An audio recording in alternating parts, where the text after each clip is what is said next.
9월 26일 금요일입니다. 로마서 8장 하나님의 선하신 계획을 신뢰하십시오 라는 주제로 말씀을 나누겠습니다. 먼저 기도로 시작하십시오. 성경을 1에서 3 읽기 바랍니다. 꾸준한 영성을 여는 당신의 생을 변화시킵니다. 첫 번째, 생명의 성령의 법. 바로 앞장인 로마서 7장에서 사도 바울은 이런 처절한 자기 고백을 합니다. 오라, 나는 공고한 사람이로다. 이 사망의 몸에서 누가 나를 건져내랴. 이 깊은 절망의 탄식 바로 뒤에 찬란한 희망의 장이 펼쳐집니다. 바로 로마서 8장입니다. 1절입니다. 그러므로 이제 그리스도 예수 안에 있는 자에게는 결코 정죄함이 없나니. 우리의 힘으로는 율법을 지킬 수도 없고 죄의 법에서 벗어날 수도 없다는 절망적인 현실에도 불구하고 이제 우리에게는 새로운 길이 열렸다는 것입니다. 그 길이 무엇입니까? 그리스도 예수 안에 있는 것입니다. 이것이 유일한 조건입니다. 우리가 무엇을 했기 때문이 아니라 우리가 어디에 속해 있느냐가 중요합니다. 왜 정죄함이 없습니까? 2절입니다. 이는 그리스도 예수 안에 있는 생명의 성령의 법이 죄와 사망의 법에서 너를 해방하였습니다. 이것은 영역의 이동입니다. 우리는 더 이상 죄가 왕노릇하는 나라의 백성이 아니라 하나님의 생명이 다스리는 나라의 시민이 된 것입니다. 3절입니다. 율법이 육신으로 말미암아 연약하여 할 수 없는 그것을 하나님은 하시나니. 율법은 선하지만 죄에 빠진 인간의 연약함 때문에 우리를 구원할 수 없었습니다. 그래서 하나님께서는 하나뿐인 아들 예수 그리스도를 통해 구원을 이루셨습니다. 우리는 더 이상 육신에게 빚진 자가 아닙니다. 예수님께서 십자가에서 우리의 모든 빚을 갚아주셨기 때문입니다. 이제 우리에게는 오직 은혜의 빚만 남았습니다. 13절입니다. 너희가 육신대로 살면 반드시 죽을 것이로되 영으로서 몸의 행실을 죽이면 살리니. 이것이 바로 성화의 과정입니다. 이미 구원받았지만 여전히 우리 안에 남아있는 죄의 습관들을 성령의 능력으로 날마다 죽이는 싸움을 싸워야 합니다. 그러나 이 싸움은 우리 혼자 싸우는 것이 아닙니다. 우리 안에 계신 성령께서 힘을 주시고 능력을 주십니다. 우리가 성령을 의지하여 발을 내디딜 때 성령께서 우리를 통해 일하시며 승리를 경험하게 하십니다.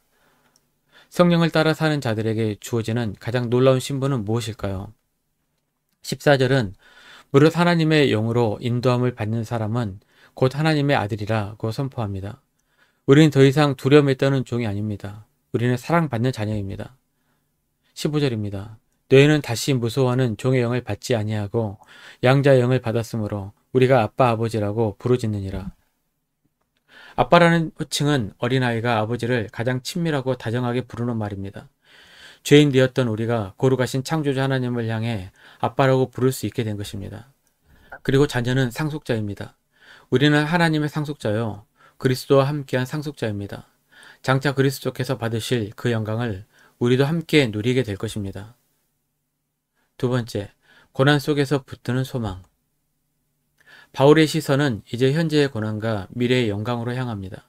18절입니다. 현재의 고난은 장차 우리에게 나타날 영광과 비교할 수 없도다. 이 영광의 날을 우리뿐 아니라 모든 피조물도 탄식하며 기다리고 있습니다. 인간의 죄로 고통받는 자연 만물이 하나님의 자녀들이 온전히 회복될 그날을 고대하는 것입니다. 우리 역시 이 땅의 불완전함 속에서 우리 몸이 완전히 구속될 그날을 소망합니다. 이처럼 보이지 않는 것을 참음으로 기다리는 것이 참된 소망입니다. 이 소망의 여정이 힘들고 연약해져 기도조차 할 수 없을 때 성령께서 우리를 도우십니다. 26절입니다. 이와 같이 성령도 우리의 연약함을 도우시나니 우리는 마땅히 기도할 바를 알지 못하나 오직 성령이 말할 수 없는 탄식으로 우리를 위하여 친히 간구하시느니라. 여기에 더해 우리에게는 흔들리지 않는 약속이 있습니다. 28절입니다. 우리가 알거니와 하나님을 사랑하는 자 곧 그의 뜻대로 부르심을 입은 자들에게는 모든 것이 합력하여 선을 이루느니라. 이 말씀 우리가 겪는 모든 일, 심지어 아픔과 실패까지도 사용하여 하나님께서 가장 선한 결과, 즉 우리가 예수 그리스도의 형상을 닮아가도록 이끄신다는 약속입니다. 세 번째, 그 어떤 것도 끊을 수 없는 하나님의 사랑. 31절 하반절입니다. 만일 하나님이 우리를 위하시면 누가 우리를 대적하리요. 우주 만물을 창조하시고 다스리시는 하나님이 내 편이신데 세상 그 누가, 그 어떤 세력이 감히 우리를 대적할 수 있겠습니까? 하나님께서 우리를 위하신다는 가장 확실한 증거는 무엇입니까? 32절입니다. 자기 아들을 아끼지 아니하시고 우리 모든 사람을 위하여 내주신 이가 어찌 그 아들과 함께 모든 것을 우리에게 주시지 아니하겠느냐. 이제 그 어떤 고발도 우리를 넘어뜨릴 수 없습니다. 사탄은 끊임없이 우리의 과거의 죄와 현재의 연약함을 들추며 참수하지만 재판장이신 하나님께서 이미 무죄라고 선언하셨습니다. 그 어떤 정죄도 우리를 위협할 수 없습니다. 우리를 위해 죽으시고 부활하사 지금도 하나님 보좌 우편에서 우리를 위해 기도하고 계신 분이 바로 예수 그리스도시기 때문입니다. 그렇다면 현실의 고난들은 어떻습니까? 환난, 권고, 박해, 굶주림, 헐벗음, 위험, 칼과 같은 것들이 우리를 그리스도의 사랑에서 끊을 수 있을까요? 바울은 단호하게 아니라고 말합니다. 오히려 37절에서 이렇게 말씀하십니다. 37절입니다. 그러나 이 모든 일에 우리를 사랑하시는 이로 말미암아 우리가 넉넉히 이기느니라. 넉넉히 이긴다는 것은 겨우겨우 버텨내는 것이 아닙니다. 압도적인 승리를 넘어 그 고난을 통해 오히려 하나님의 더 큰 은혜와 사랑을 경험하게 되는 것을 의미합니다. 마지막으로 바울은 성령의 감동으로 가슴 벅찬 확신을 노래합니다. 38, 39절입니다. 내가 확신하노니 사망이나 생명이나 천사들이나 권세자들이나 현재일이나 장래일이나 능력이나 높음이나 깊음이나 다른 어떤 피조물이라도 우리를 우리 주 예수 그리스도 예수 안에 있는 하나님의 사랑에서 끊을 수 없으리라. 죽음도 삶의 어떤 비참함도 영적인 세력도 우리의 불안한 현재나 두려운 미래도 그 어떤 상상할 수 있는 존재나 상황도 절대로 우리를 하나님의 사랑에서 끊어낼 수 없습니다. 말씀 영미 적용입니다. 첫 번째, 기도가 막힐 만큼 힘들 때 말할 수 없는 탄식으로 나를 위해 기도하시는 성령님을 의지합시다. 두 번째, 이해할 수 없는 고난 속에서도 모든 것을 합력하여 결국 선을 이루실 하나님을 신뢰하며 소망을 잃지 맙시다.